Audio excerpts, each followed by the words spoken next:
तर विधानसभेत सर्वसामान्यांचे प्रश्न मांडताना सुनील प्रभू आक्रमक झालेत। केवळ आमदार खासदार फोडून सरकारला चालत नाही असं म्हणत सुनील प्रभूंनी सरकारला निशाणा साधलेला आहे। मी मांडलेल्या ज्या भावना आहेत त्या सर्वसामान्यांची तळमळ आहे, सर्वसामान्यांचं दुःख आहे, सर्वसामान्यांच्या हितासाठी आहे।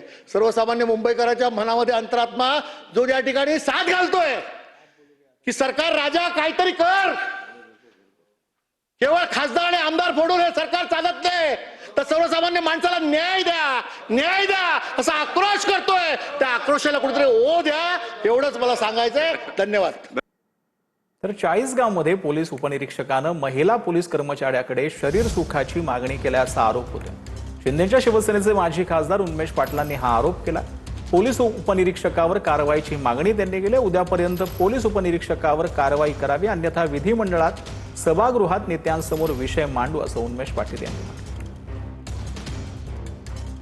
जर मी आमदार असताना माझ्या मतदारसंघातल्या माझ्या पोलीस स्टेशनच्या कर्मचाऱ्याचे जर शारीरिक आणि मानसिक छळ होत असेल आणि मी जर रायगडवारीच्या नावाने छत्रपतीचं नाव घेत असेल तर छत्रपती नाव घेण्याचा अधिकार तुम्हाला नाही। छत्रपतींनी कडेलोट करायचा विचार दिलाय समाजापुढे।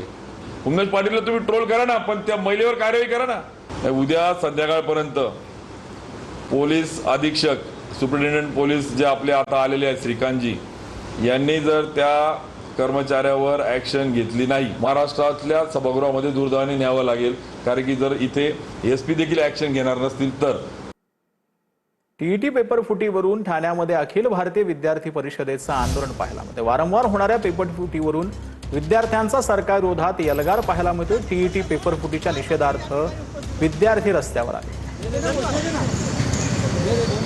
टीईटी पेपर फुटीवरून ठाण्यामध्ये अखिल भारतीय विद्यार्थी परिषदेनं आंदोलन केलेलं आहे।